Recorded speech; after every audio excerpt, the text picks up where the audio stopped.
일본 최고 연구소에서 잘 나가던 도시재생 전문가가 있었습니다. 그런데 이 사람이 서울에 왔다가 인생이 완전히 뒤바뀌어 버렸어요. 대체 서울에서 무슨 일이 있었던 걸까요? 남편의 배신으로 이혼 소송 중이던 그녀. 연구소에서는 서울을 깎아내리는 보고서를 쓰라고 압박했습니다. 그런데 막상 서울에 와보니 예상과 전혀 달랐던 거예요. 청계천 복원, 세운상가 재생, 시민들의 열정. 일본에서는 절대 볼 수 없는 광경들이 펼쳐졌습니다. 그리고 그곳에서 한 남자를 만났어요. 그가 보여준 서울의 진짜 모습에 그녀는 완전히 빠져들었습니다. 결국 그녀가 내린 선택은 일본 전체를 발칵 뒤집어 놓았습니다. 도대체 서울에서 무엇을 받길래 12년 커리어를 던지고 한국에 남기로 결심한 걸까요? 오늘 영상 끝까지 보시면 그 이유를 아시게 될 거예요. 영상 시작 전 구독과 좋아요, 알림 설정까지 부탁드립니다. 댓글로 여러분의 생각도 남겨주세요. 안녕하세요. 저는 아오키 유이라고 합니다. 올해 36살이고요. 도쿄에 있는 국립도시환경연구소에서 도시재생 전문연구원으로 일하고 있어요. 12년째 이 일을 하고 있죠. 대학원에서 도시공학을 전공했고 졸업 후 곧바로 이 연구소에 들어왔습니다. 도시가 어떻게 변화하고 재탄생하는지를 연구하는 일이 제 천직이라고 믿어왔어요.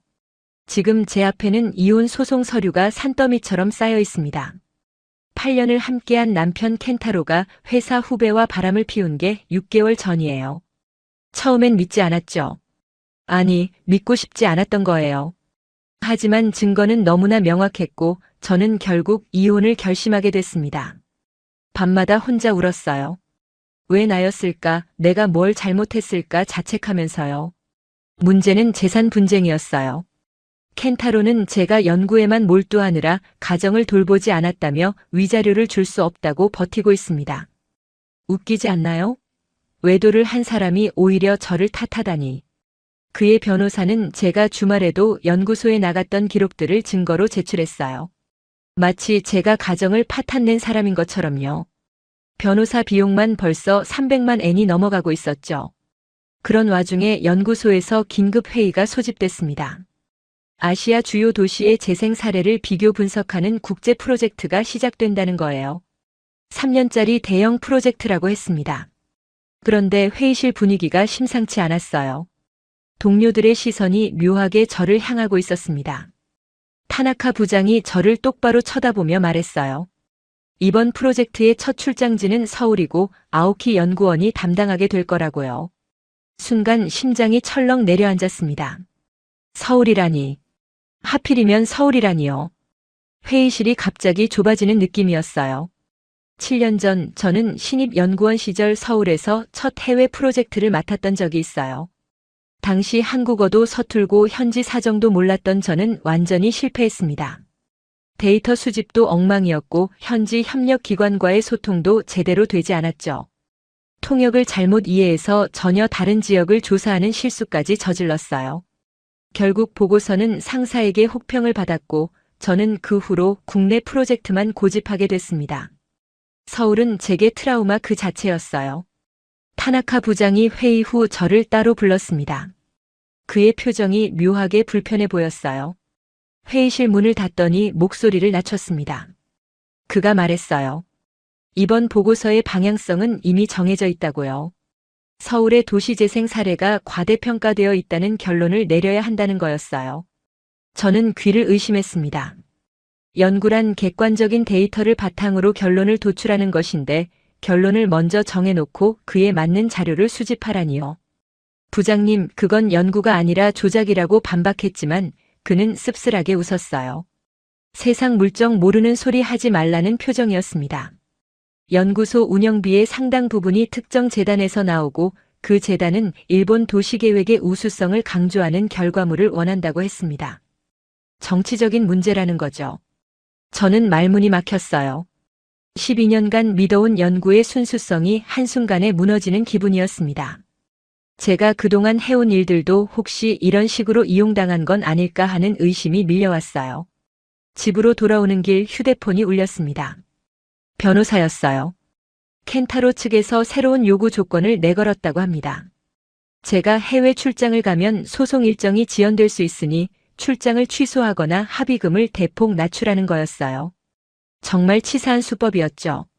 제 커리어까지 흔들어서 자기에게 유리한 조건을 만들려는 속셈이 뻔히 보였습니다. 모든 것이 한꺼번에 무너지는 느낌이었습니다. 남편의 배신, 연구소의 압박, 과거의 트라우마. 36해 인생에서 이렇게 막막했던 적이 있었나 싶었어요. 작은 원룸에 혼자 앉아 천장을 바라보며 한참을 멍하니 있었습니다. 며칠을 고민했습니다. 포기할까요? 아니면 맞서 싸울까요? 답은 의외로 간단했어요. 도망치면 아무것도 바뀌지 않는다는 걸 저는 이미 7년 전에 배웠으니까요. 그때 서울에서 도망쳤던 제가 지금까지도 그 그림자에서 벗어나지 못하고 있잖아요. 출장 이틀 전 짐을 싸면서 오래된 수첩을 발견했습니다. 7년 전 서울에서 적었던 메모가 남아 있었어요. 서툴고 부족했던 기록들. 하지만 그 사이사이에 적힌 문장 하나가 눈에 들어왔습니다. 이 도시는 뭔가 다르다. 다시 오고 싶다. 그 글씨는 분명 제 손으로 쓴 건데 전혀 기억나지 않았어요. 그때의 저는 실패에만 집중하느라 이런 감정을 품고 있었다는 걸 잊고 있었던 거예요. 서울은 제게 상처만 준 게 아니었습니다. 무언가를 느끼게 해준 도시이기도 했죠. 수첩을 가슴에 꼭 안았습니다. 인천공항에 도착한 건 오후 3시였어요. 11월의 서울은 도쿄보다 훨씬 쌀쌀했습니다. 공항 리무진을 타고 서울역으로 향하는 동안 창밖으로 스쳐 지나가는 풍경을 바라봤어요. 7년 전과는 확실히 달라진 스카이라인, 새로 생긴 건물들, 그리고 여전히 빠르게 움직이는 사람들. 고속도로 옆으로 보이는 아파트 단지들이 끝없이 이어졌습니다. 가슴이 두근거렸습니다. 두려움인지 기대인지 알 수 없는 감정이 뒤섞여 있었어요. 하지만 한 가지는 확실했습니다. 이번에는 도망치지 않겠다고요. 무엇이 저를 기다리고 있든 끝까지 마주하겠다고 다짐했습니다. 서울역에 내리는 순간 낯익으면서도 낯선 공기가 저를 감쌌어요. 사람들의 발걸음 소리, 안내방송, 커피 향기가 뒤섞인 그 공간에서 저는 잠시 멈춰 섰습니다. 이 도시가 제게 무엇을 보여줄지는 아직 알 수 없습니다. 하지만 무너진 일상을 다시 세우기 위해 저는 이곳에 왔습니다. 과거의 실패를 딛고 새로운 시작을 위해서요. 서울역에서 짐을 끌고 나오는 순간 저는 압도당했습니다. 7년 전에도 이 도시는 빨랐지만 지금은 차원이 다른 속도감이 느껴졌어요. 사람들이 걸어가는 템포, 에스컬레이터의 흐름, 심지어 안내 방송까지도 도쿄와는 결이 달랐습니다. 숙소는 을지로에 있는 작은 비즈니스 호텔이었어요. 택시를 타고 이동하는 동안 운전기사 아저씨가 말을 걸어왔습니다. 일본에서 오셨냐고요? 네, 출장 왔다고 대답했더니 그분이 웃으면서 말했어요. 요즘 일본 분들 많이 오신다고 서울이 좋으시냐고요? 저는 대답 대신 창밖을 바라봤습니다. 택시 내부가 신기했어요. 뒷좌석에 태블릿이 달려 있었고 카드 결제는 물론이고 실시간 교통 상황까지 화면에 표시되고 있었습니다. 도쿄의 택시도 깔끔하고 서비스가 좋지만 이런 디지털 인프라는 확실히 서울이 앞서 있었어요. 연구자로서 흥미로운 관찰 포인트였죠. 호텔에 체크인하고 짐을 풀었습니다. 방은 좁았지만 깨끗했어요. 창문 너머로 오래된 건물과 새 건물이 뒤섞인 을지로의 풍경이 보였습니다. 이 동네는 재개발 논쟁이 한창이라고 들었어요. 오래된 인쇄소와 철공소들이 밀집한 지역인데 최근에는 젊은 예술가들이 들어오면서 새로운 문화가 형성되고 있다고요.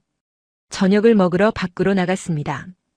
골목 사이사이에서 용접 불꽃이 튀고 프레스 기계 소리가 들렸어요. 그런데 바로 옆에는 세련된 카페와 갤러리가 있었습니다. 이 기묘한 공존이 을지로의 매력이라고 하더군요. 도쿄에서는 보기 힘든 풍경이었어요. 일본이라면 진작에 철거하고 새 건물을 올렸을 테니까요. 국밥집에 들어가 혼자 저녁을 먹었습니다. 뜨거운 국물이 속을 데웠어요. 옆 테이블에서는 직장인들이 소주를 마시며 큰 소리로 이야기하고 있었습니다. 일본에서는 상상하기 어려운 장면이죠. 우리는 조용히 마시고 조용히 헤어지는 문화니까요. 그런데 이상하게도 그 시끄러움이 불쾌하지 않았어요. 오히려 살아있다는 느낌이 들었습니다. 다음 날 아침 서울시청 도시재생과로 향했습니다. 담당자와의 첫 미팅이 예정되어 있었어요. 지하철을 타고 이동했는데 환승 시스템이 정말 효율적이었습니다. 도쿄 지하철도 복잡하기로 유명하지만 서울은 노선 간 연결이 더 직관적으로 설계되어 있었어요. 게다가 와이파이가 지하철 안에서도 완벽하게 터졌습니다. 시청에 도착하니 담당 공무원이 저를 맞이했어요. 30대 중반쯤 되어 보이는 여성이었는데 영어와 일본어를 섞어가며 능숙하게 안내해줬습니다. 그녀가 말했어요. 오늘은 청계천 복원 현장을 먼저 보여드리겠다고요. 서울 도시재생의 상징적인 프로젝트라면서요. 청계천으로 이동하는 동안 그녀가 설명을 이어갔습니다. 이 하천은 원래 복개되어 고가도로가 있던 곳이었다고요. 2003년부터 공사를 시작해서 2005년에 복원이 완료됐다고 했어요. 고가도로를 철거하고 하천을 되살린 프로젝트였습니다. 처음에는 반대가 엄청났다고 해요. 상인들은 장사가 안 될 거라고 했고 교통 전문가들은 도심이 마비될 거라고 했죠. 하지만 결과는 정반대였습니다. 유동 인구가 늘고 주변 상권이 살아났으며 무엇보다 시민들의 삶의 질이 높아졌다고요. 청계천 산책로를 걸으면서 저는 감탄을 금치 못했습니다. 도심 한복판에 이런 수변 공간이 있다니요. 도쿄에도 물론 하천이 있지만 대부분 콘크리트로 덮여 있거나 접근이 어렵죠. 이곳은 달랐어요. 사람들이 물가에 앉아 쉬고 있었고 아이들은 징검 다리를 건너며 뛰어놀고 있었습니다. 그때 한 남자가 우리에게 다가왔습니다. 담당 공무원이 소개해줬어요. 한도윤이라는 이름의 지역 활동가라고요.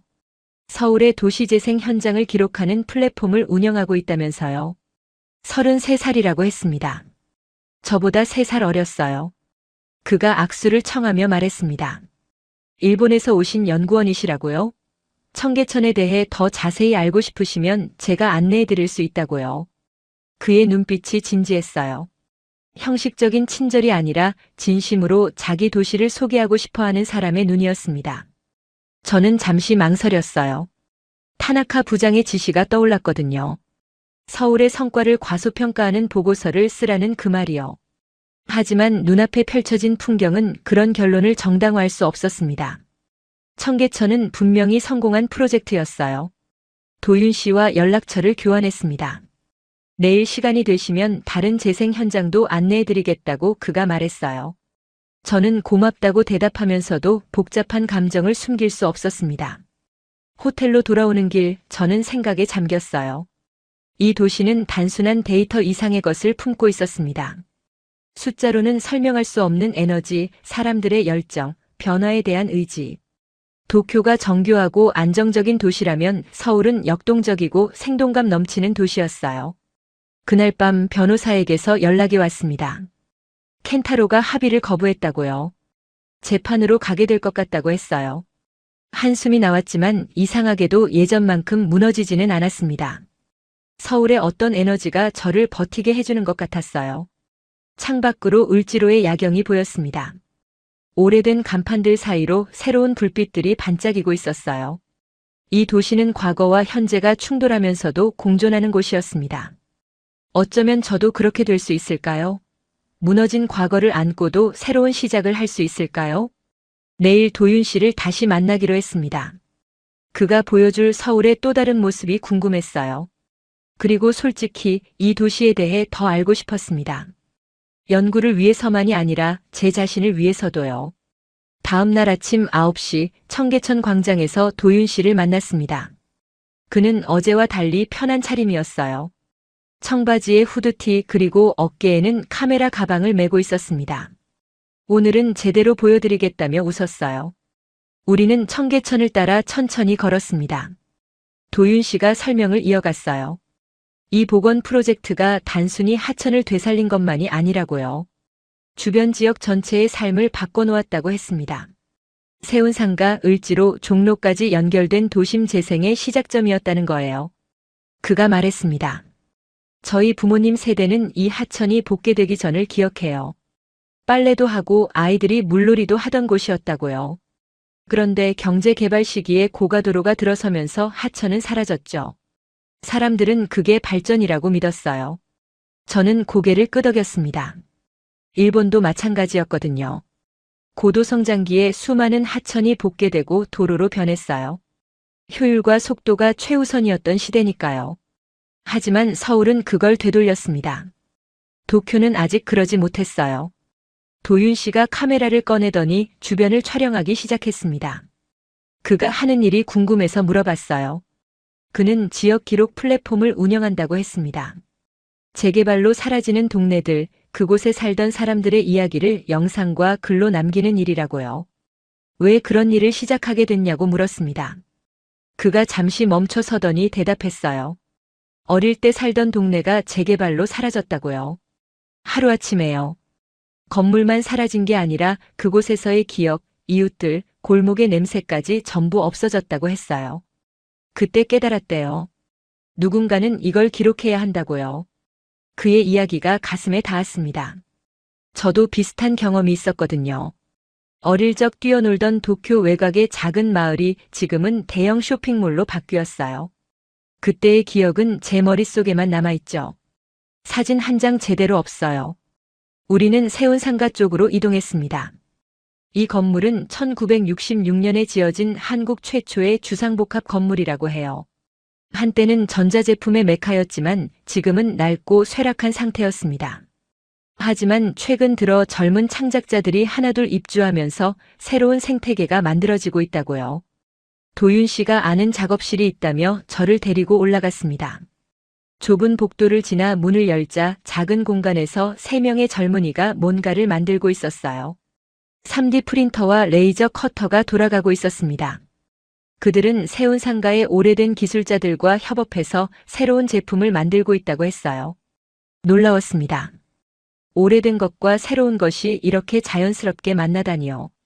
일본이라면 분명 따로 놀았을 거예요. 전통장인은 전통대로, 젊은 창작자는 창작자대로. 하지만 서울은 그 둘을 섞어버렸어요. 충돌이 아니라 융합이었습니다. 점심은 세운상가 근처의 오래된 칼국수집에서 먹었어요. 도윤 씨가 단골이라고 했습니다. 국물이 시원하고 면발이 쫄깃했어요. 사장님이 우리를 보더니 도윤 씨에게 말했습니다. 오늘은 누구랑 왔냐고요? 도윤 씨가 웃으며 대답했어요. 일본에서 온 연구원인데 서울을 알려드리는 중이라고요. 사장님이 저를 보며 말했습니다. 서울 좋죠? 복잡하고 시끄럽지만 정이 있어요. 저는 웃으며 고개를 끄덕였습니다. 아직은 모르겠지만 조금씩 알아가는 중이라고 대답했어요. 식사 후 도윤 씨가 조심스럽게 물었습니다. 실례가 안 된다면 이번 연구의 목적이 뭔지 여쭤봐도 될까요? 저는 잠시 망설였어요. 솔직하게 말해야 할까요? 연구소에서 원하는 결론이 이미 정해져 있다는 사실을요? 결국 절반만 말했습니다. 아시아 주요 도시의 재생 사례를 비교 분석하는 프로젝트라고요. 서울이 첫 번째 조사 대상이라고 했어요.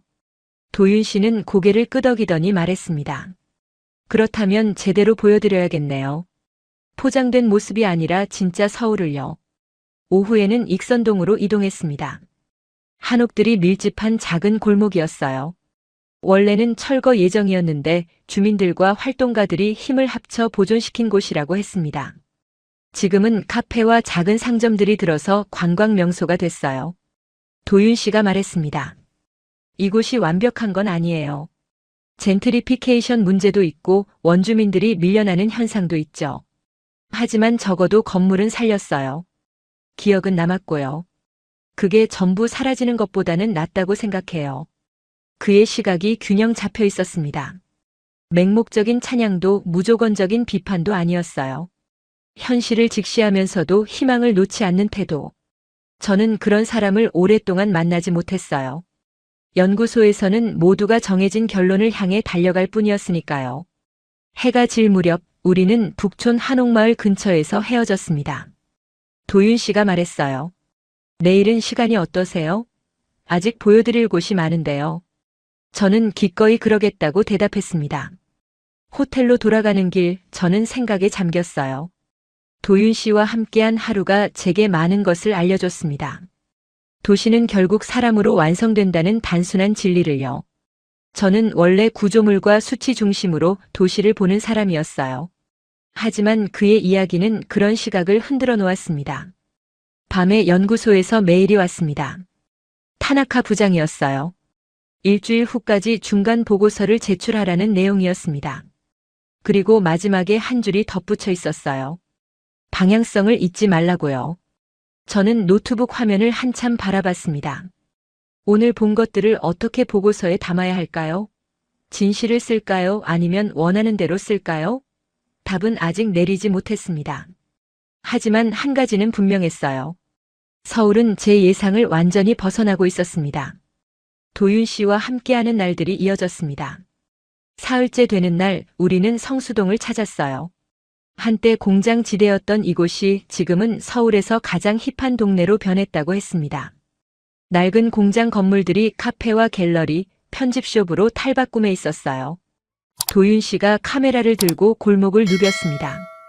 그가 찍는 대상은 화려한 신상 건물이 아니었어요.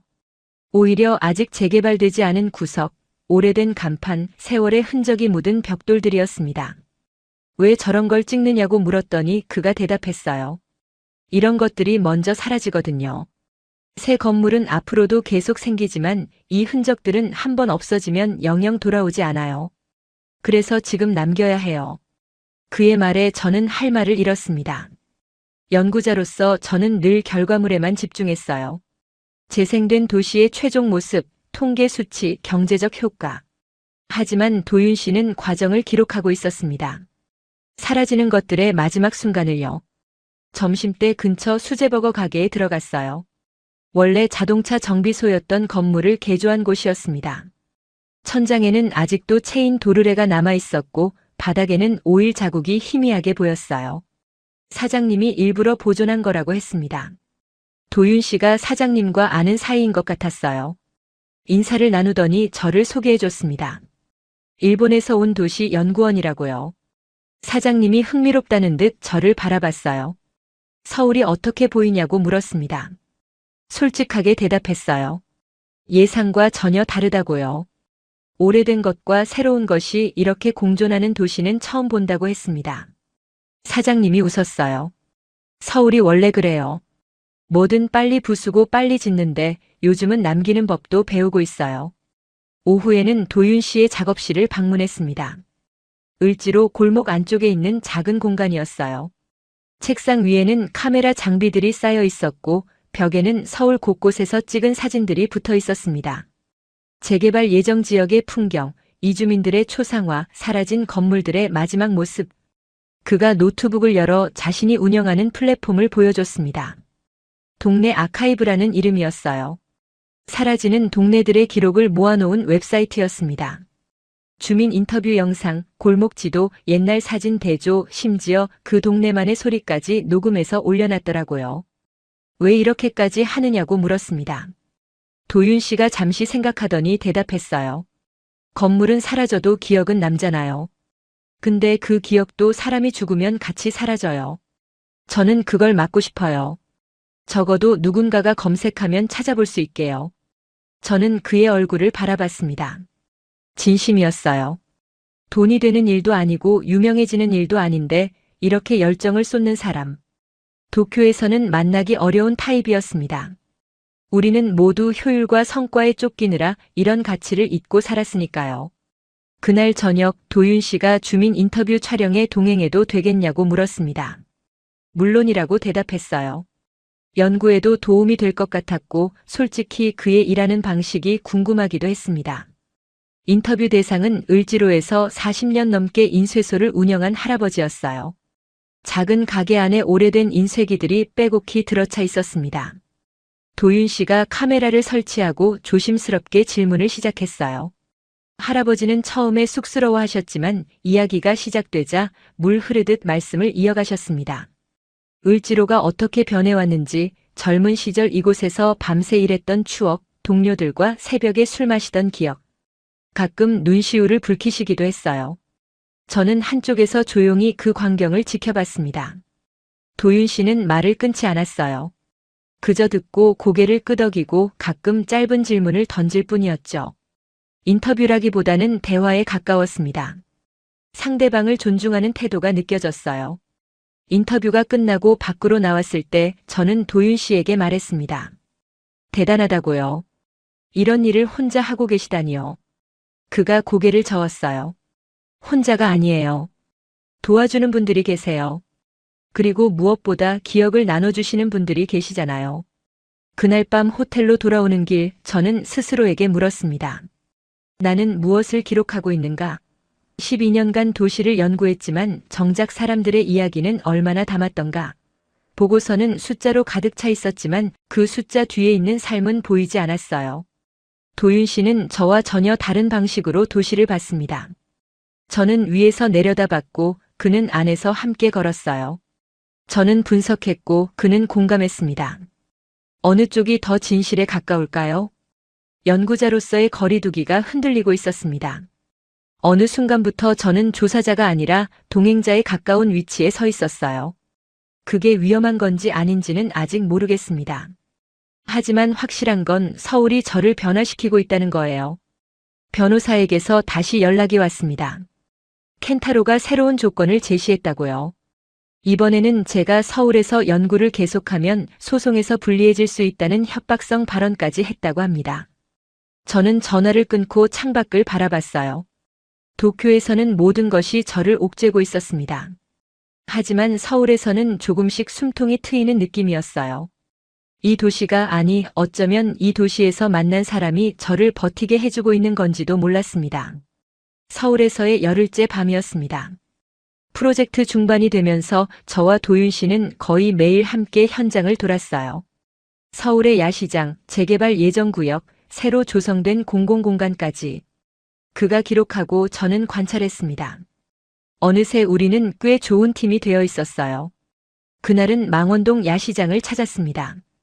저녁 7시쯤이었는데 이미 사람들로 북적거리고 있었어요. 좁은 골목 양쪽으로 포장마차들이 늘어서 있었고 맛있는 냄새가 사방에서 풍겨왔습니다.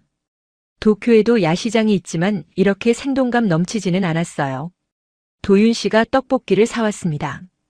빨갛고 매운 소스에 버무려진 떡을 처음 먹어봤어요. 입안이 얼얼했지만 중독성이 있었습니다. 도윤 씨가 웃으며 물었어요. 매워요? 괜찮으세요? 저는 눈물을 훔치면서도 맛있다고 대답했어요. 야시장을 걸으면서 도윤 씨가 이곳의 역사를 설명해 줬습니다. 원래는 재래시장이었는데 대형마트가 들어오면서 쇠락했다가 최근에 젊은 상인들이 들어오면서 다시 살아났다고요. 전통과 현대가 뒤섞인 공간이었습니다. 한 포장마차에서 파전과 막걸리를 시켰습니다. 비가 올 것 같은 흐린 날씨였거든요. 한국에서는 비 오는 날 파전에 막걸리를 먹는다고 도윤 씨가 알려줬어요. 왜 그런지는 모르겠지만 그냥 그렇게 됐다고요. 저는 웃었습니다. 문화란 원래 그런 거니까요. 막걸리를 한 잔 마시니 몸이 풀렸습니다. 저도 모르게 이혼 이야기가 나왔어요. 8년을 함께한 사람이 배신했다는 것, 소송이 길어지고 있다는 것, 도쿄로 돌아가면 혼자 싸워야 한다는 것. 평소에는 절대 하지 않을 이야기였는데 그날따라 입이 열렸습니다. 도윤 씨는 묵묵히 들어줬어요. 위로의 말도 충고도 하지 않았습니다.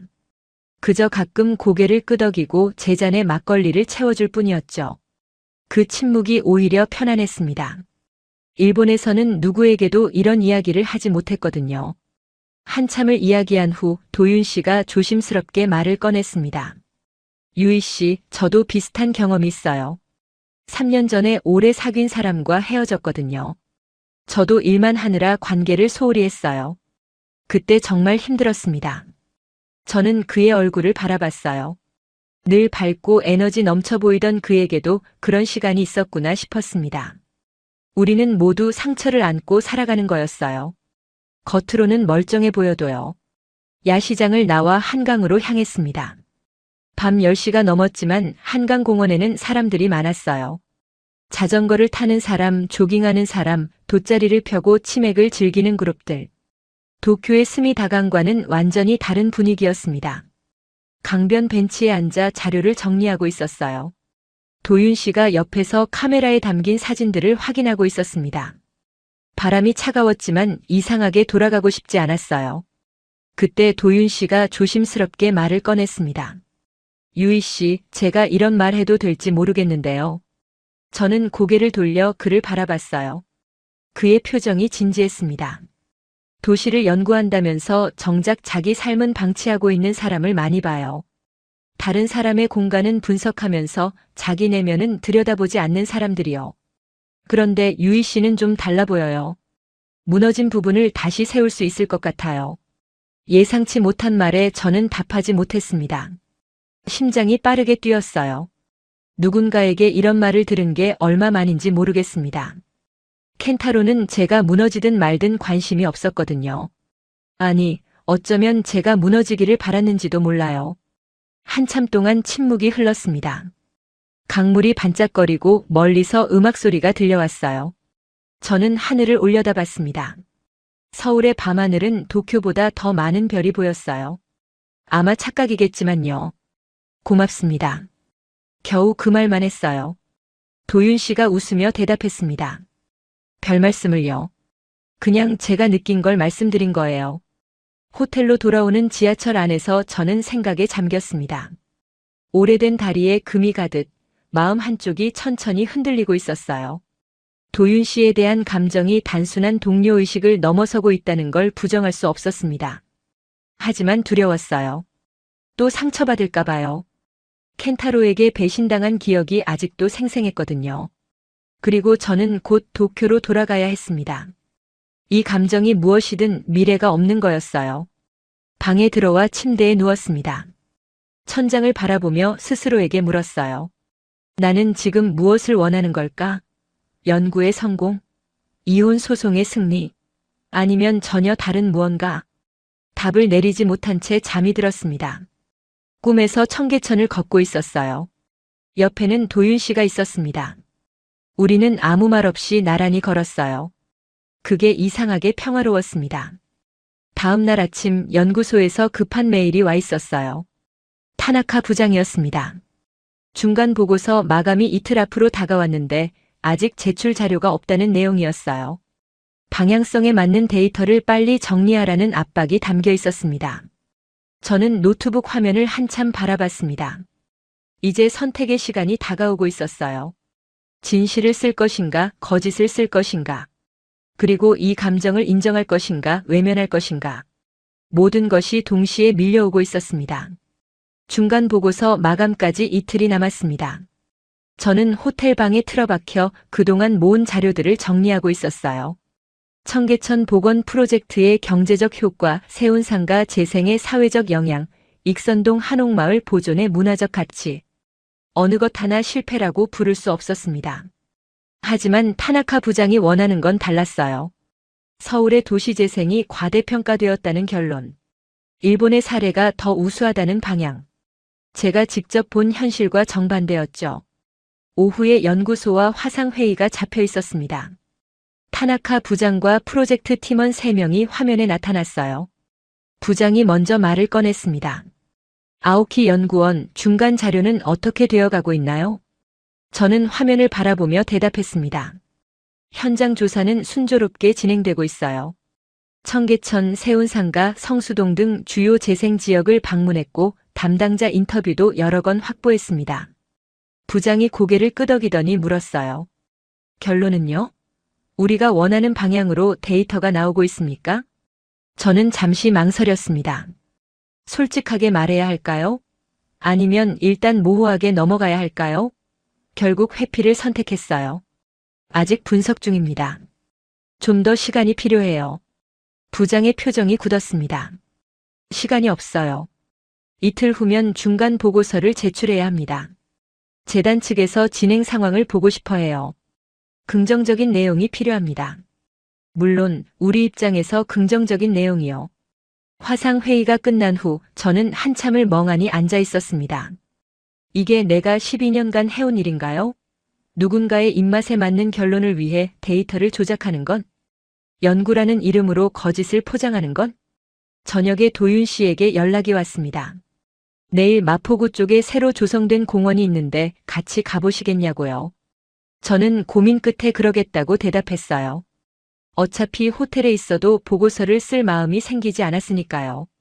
다음 날 도윤 씨와 마포구 경의선 숲길을 걸었습니다. 폐선된 철도 위에 조성된 공원이었어요. 레일이 그대로 남아있고 그 위로 나무와 풀이 자라고 있었습니다. 과거의 흔적 위에 새로운 생명이 뿌리를 내린 거죠. 도윤 씨가 설명해 줬어요. 이곳도 원래는 철거 예정이었대요. 하지만 주민들이 반대 운동을 벌였고 결국 보존과 재생의 방향으로 바뀌었다고요. 시민의 힘으로 만들어진 공간이라고 했습니다. 저는 레일 위를 천천히 걸으며 생각에 잠겼어요. 이 도시는 계속해서 저를 놀라게 했습니다. 단순히 개발하고 철거하는 것이 아니라 과거를 품으면서 미래로 나아가는 방식. 일본에서는 쉽게 볼 수 없는 접근이었어요. 걷다가 벤치에 앉았습니다. 도윤 씨가 커피를 사왔어요. 따뜻한 아메리카노를 마시며 저는 결국 입을 열었습니다. 사실 제가 고민이 있어요. 그가 저를 바라봤어요. 듣고 있다는 눈빛이었습니다. 연구소에서 저한테 원하는 게 있어요. 서울의 도시재생이 과장되었다는 결론을 내리라고요. 하지만 제가 직접 본 건 그렇지 않아요. 이곳은 분명히 성공했어요. 데이터도 그걸 증명하고요. 도윤 씨가 천천히 고개를 끄덕였습니다. 그래서 어떻게 하실 건가요? 모르겠어요. 진실을 쓰면 연구소에서 잘릴 수도 있어요. 지금 이혼 소송 중인데 수입이 끊기면 정말 힘들어져요. 하지만 거짓을 쓰면 저 자신을 속이는 거잖아요. 12년간 쌓아온 모든 게 무너지는 것 같아요. 한참 동안 침묵이 흘렀습니다. 도윤 씨가 말했어요. 저도 비슷한 상황에 처한 적이 있어요.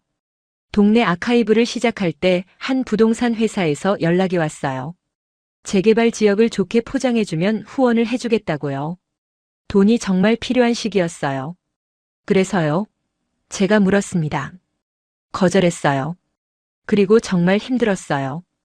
6개월 동안 거의 굶다시피 했어요. 하지만 후회하지 않아요. 제가 지키고 싶었던 가치를 지켰으니까요. 그의 말이 가슴에 깊이 박혔습니다. 누군가는 현실과 타협하지 않는 삶을 살고 있었어요. 저는 그렇게 살 용기가 있을까요? 호텔로 돌아온 저는 밤새 고민했습니다. 노트북 앞에 앉아 빈 문서를 바라봤어요. 한 글자도 쓸 수가 없었습니다. 새벽 3시쯤 결심이 섰어요. 진실을 쓰기로요. 서울에서 본 것, 느낀 것, 데이터가 말하는 것을 그대로 담기로 했습니다. 연구소가 원하는 방향이 아니더라도요. 손가락이 움직이기 시작했습니다. 청계천 복원의 성과 세운상가 재생의 의미, 시민 참여형 도시계획의 가능성. 글이 물 흐르듯 써졌어요. 거짓을 쓸 때는 한 줄도 나오지 않던 글이 진실을 쓰니까 멈출 수가 없었습니다. 아침 8시 중간 보고서를 완성했어요. 타나카 부장이 원하는 내용은 단 한 줄도 없었습니다. 대신 제가 연구자로서 발견한 팩트들만 담겨 있었죠. 제출 버튼 위에 마우스를 올렸습니다. 손이 떨렸어요. 이 버튼을 누르면 제 커리어가 끝날 수도 있었습니다. 하지만 더 이상 스스로를 속이며 살 수는 없었어요. 클릭. 보고서가 전송됐습니다. 저는 노트북을 닫고 창밖을 바라봤어요. 서울의 아침 해가 떠오르고 있었습니다. 무슨 일이 일어날지 모르지만 적어도 오늘 저는 부끄럽지 않았습니다. 보고서를 제출한 지 사흘이 지났습니다. 연구소에서 아무런 연락이 없었어요. 불길한 침묵이었죠. 저는 일부러 신경을 끄려고 했지만 휴대폰을 볼 때마다 심장이 조여왔습니다. 나흘째 되는 날 아침 드디어 연락이 왔어요. 타나카 부장이었습니다. 화상회의를 요청하더군요. 시간을 맞추고 노트북 앞에 앉았을 때 이미 각오는 되어 있었습니다. 화면에 부장의 얼굴이 떴어요. 표정이 굳어 있었습니다. 그가 말을 꺼냈어요. 아오키 연구원 중간 보고서 잘 받았습니다. 내용을 검토해 봤어요. 저는 아무 말도 하지 않고 기다렸습니다. 솔직히 당혹스러웠어요. 우리가 원하는 방향과 전혀 다르잖아요. 서울의 재생이 성공적이라니, 시민 참여가 효과적이라니. 이런 결론을 재단에 보여줄 수가 없어요. 저는 담담하게 대답했습니다. 부장님, 그건 제가 현장에서 직접 본 사실입니다. 데이터도 그렇게 나왔고요. 연구자로서 보고서를 조작할 수는 없습니다. 부장의 얼굴이 붉어졌어요. 연구자? 당신이 연구자라면 조직의 방침을 따라야지. 개인의 신념으로 전체를 망칠 셈이에요? 이 프로젝트에 얼마나 많은 돈이 들어갔는지 알아요? 저는 고개를 저었습니다. 알아요. 하지만 돈 때문에 진실을 왜곡할 수는 없어요. 그건 연구가 아니라 사기입니다. 잠시 침묵이 흘렀습니다. 부장이 차가운 목소리로 말했어요. 좋아요. 그렇게 나오신다면 어쩔 수 없죠. 아오키 연구원 오늘부로 이 프로젝트에서 배제됩니다. 그리고 앞으로 연구소와의 협업도 어려울 거예요. 예상했던 결과였습니다. 하지만 막상 들으니 가슴이 먹먹했어요. 12년간 몸담았던 곳이었거든요. 동료들도 있고 애착도 있었죠. 하지만 돌이킬 수는 없었습니다. 통화가 끝나고 저는 한참 동안 멍하니 앉아 있었습니다. 이제 어떻게 해야 하나요? 이혼 소송은 진행 중이고 수입원은 끊겼고 도쿄로 돌아가도 갈 곳이 없었어요. 인생이 완전히 뒤집어진 기분이었습니다. 저녁에 도윤 씨에게 연락했습니다. 만날 수 있냐고요. 그가 바로 청계천으로 오라고 했어요. 저는 짐 싸는 것도 잊고 밖으로 나갔습니다. 청계천 산책로에서 도윤 씨를 만났어요. 그가 제 얼굴을 보더니 물었습니다. 무슨 일 있었어요? 저는 오늘 있었던 일을 전부 털어놨습니다. 진실한 보고서를 썼다는 것, 그 때문에 연구소에서 잘렸다는 것, 이제 어디로 가야 할지 모르겠다는 것.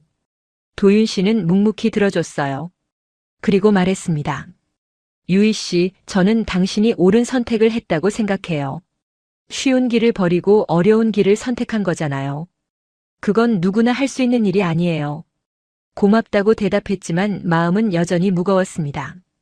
옳은 선택이라도 대가는 크니까요. 우리는 청계천을 따라 천천히 걸었어요. 밤의 하천은 또 다른 분위기였습니다. 조명이 물에 반사되어 반짝거리고 사람들이 삼삼오오 모여 이야기를 나누고 있었죠. 이 도시는 밤에도 살아있었습니다. 한참을 걷다가 벤치에 앉았어요. 도윤 씨가 조용히 말을 꺼냈습니다. 유희 씨, 이상한 제안일 수도 있는데요. 저는 그를 바라봤습니다. 여기서 이어가 볼 생각 없어요? 도시 연구도 삶도. 순간 심장이 멈추는 것 같았어요. 그게 무슨 뜻이냐고 되물었습니다. 동네 아카이브에서 같이 일하자는 거예요. 제가 기록하고 유희 씨가 분석하면 더 좋은 콘텐츠를 만들 수 있을 것 같아요. 물론 돈은 많지 않아요. 하지만 의미 있는 일이에요. 그리고 유희 씨는 그런 일에 맞는 사람인 것 같아요. 저는 말문이 막혔습니다. 이런 제안을 받을 줄은 몰랐거든요. 서울에 남으라고? 아직 정리되지 않은 일들이 너무 많았어요. 이혼, 일본에서의 미래, 그리고 도윤 씨에 대한 감정까지. 한참을 생각했습니다. 그리고 대답했어요. 조금만 시간을 주세요. 생각해 볼게요. 도윤 씨가 웃었습니다. 물론이죠. 서두를 필요 없어요. 그냥 가능성을 열어두시라는 거예요. 호텔로 돌아오는 길, 저는 서울의 밤거리를 바라봤습니다. 네온사인, 사람들의 웃음소리, 포장마차에서 풍기는 냄새. 이 모든 것이 낯설었지만 이상하게 불편하지는 않았어요. 오히려 어딘가 편안한 느낌이었습니다. 방에 돌아와 변호사에게 연락했어요. 이혼 소송 일정을 물었습니다. 변호사가 대답했어요. 다음 주에 최종 심리가 있고 그 후 판결이 나올 거라고요. 켄타로가 더 이상 버틸 명분이 없어서 곧 끝날 것 같다고 했습니다. 전화를 끊고 창밖을 바라봤어요. 과거가 정리되고 있었습니다. 그리고 새로운 가능성이 눈앞에 있었죠. 도윤 씨의 제안. 그건 단순한 일자리 제안이 아니라 내 삶을 다른 방향으로 이끌어줄 질문처럼 들렸습니다. 서울에 남을까요? 새로운 시작을 해볼까요?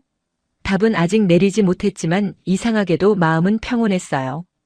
연구소에서 잘린 날인데 무너지지 않았습니다. 오히려 서울에서의 경험이 내 시야를 넓히고 있다는 것을 느꼈어요. 그날 밤 오래간만에 편히 잠이 들었습니다. 꿈에서 청계천을 걷고 있었어요. 이번에도 옆에는 도윤 씨가 있었습니다. 우리는 웃으며 이야기를 나누고 있었어요. 깨어났을 때 마음이 한결 가벼웠습니다. 이혼 판결이 났습니다. 최종 심리 후 일주일 만에 결과가 통보됐어요. 켄타로의 외도가 인정되어 제가 위자료를 받게 됐습니다. 8년의 결혼 생활이 서류 한 장으로 끝났어요. 허무하면서도 후련했습니다. 일본에 잠시 돌아가 정리할 것들이 있었어요. 짐을 빼고 원룸 계약을 해지하고 연구소에서 개인 물품을 찾아와야 했습니다. 도쿄의 거리는 여전히 익숙했지만 이상하게 낯설게 느껴졌어요. 불과 한 달 만인데 제가 이렇게 달라졌나 싶었습니다. 연구소에 들렀을 때 동료들이 걱정스러운 눈으로 저를 바라봤어요. 누군가는 조심스럽게 물었습니다. 앞으로 어떻게 할 거냐고요. 저는 웃으며 대답했어요. 서울에서 새로운 일을 시작할 것 같다고요. 그들의 표정에 놀라움이 스쳤습니다. 사무실을 나오면서 타나카 부장과 마주쳤어요. 그가 뻔뻔하게 말을 걸더군요. 아오키 연구원 다시 생각해보지 않겠어요? 능력 있는 사람인데 아까워서요. 저는 고개를 저었습니다. 아니요, 저는 제 길을 가겠습니다. 그리고 연구소를 나왔어요. 뒤돌아보지 않았습니다. 이틀 후 다시 서울행 비행기에 올랐습니다. 이번에는 출장이 아니었어요. 새로운 삶을 시작하기 위한 여정이었습니다. 비행기 창밖으로 도쿄가 멀어지는 걸 바라보며 생각했어요. 36의 인생에서 이렇게 큰 결정을 내린 적이 있었나요? 인천공항에 도착하니 도윤 씨가 마중을 나와 있었습니다. 그가 환하게 웃으며 손을 흔들었어요. 저도 모르게 발걸음이 빨라졌습니다. 그를 보는 순간 제가 옳은 선택을 했다는 확신이 들었어요. 동네 아카이브에서의 일이 시작됐습니다. 처음에는 어색했어요. 일본식 연구 방법론과 한국식 현장 기록 방식은 전혀 달랐거든요. 하지만 도윤 씨가 인내심을 가지고 가르쳐줬어요. 저도 제가 가진 분석 기술을 공유했습니다. 우리는 서로를 보완해가며 성장했어요. 서울시에서 연락이 왔습니다.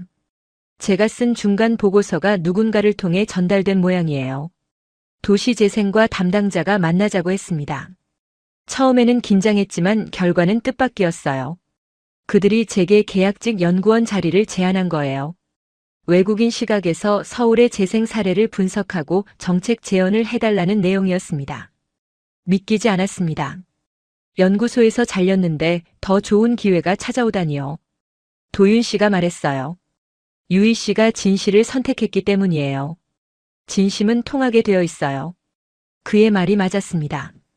현실과 타협하지 않는 편을 택했더니 오히려 더 넓은 길이 열린 거예요. 저는 계약직 연구원 자리를 받아들이면서 동시에 동네 아카이브 프로젝트도 계속하기로 했어요. 바빠지겠지만 둘 다 의미 있는 일이었으니까요. 어느 날 저녁 도윤 씨와 정동길을 걷고 있었습니다. 가을이 깊어가고 있었어요.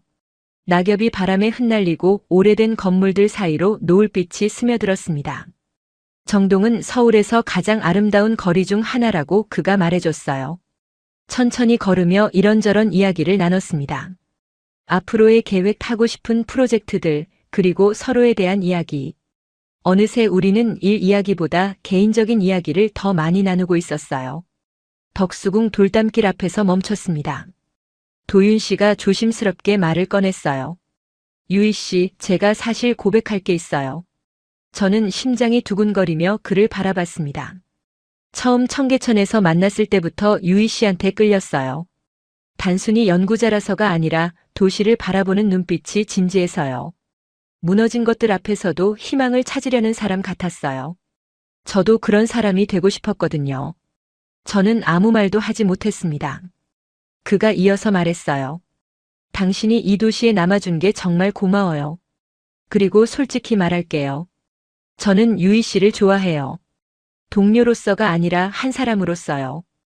가슴이 벅차올랐습니다. 켄타로에게 상처받은 후로 다시는 누군가를 좋아하지 못할 거라고 생각했어요. 하지만 서울에서 이 사람 앞에서 저는 다시 마음을 열고 있었습니다. 저도요. 겨우 그 말만 했어요.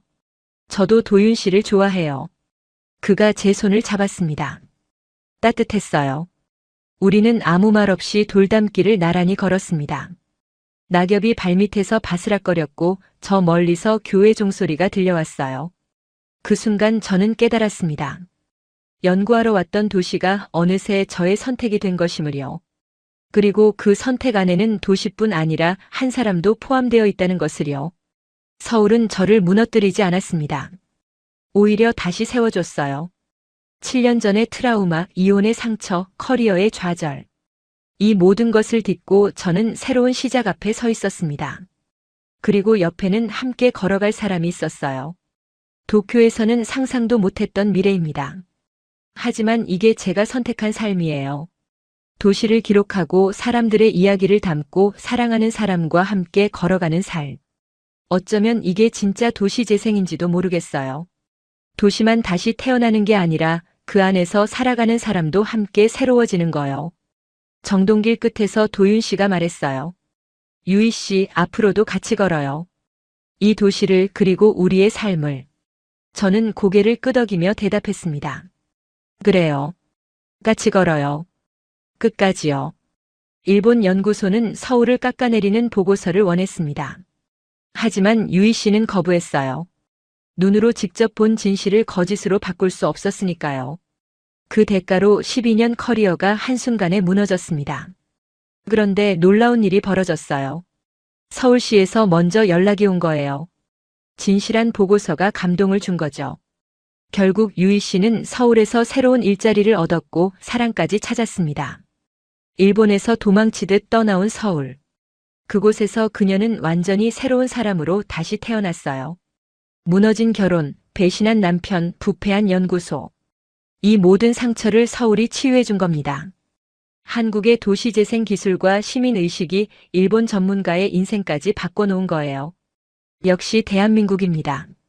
이 영상이 재밌으셨다면 구독과 좋아요 꼭 눌러주세요.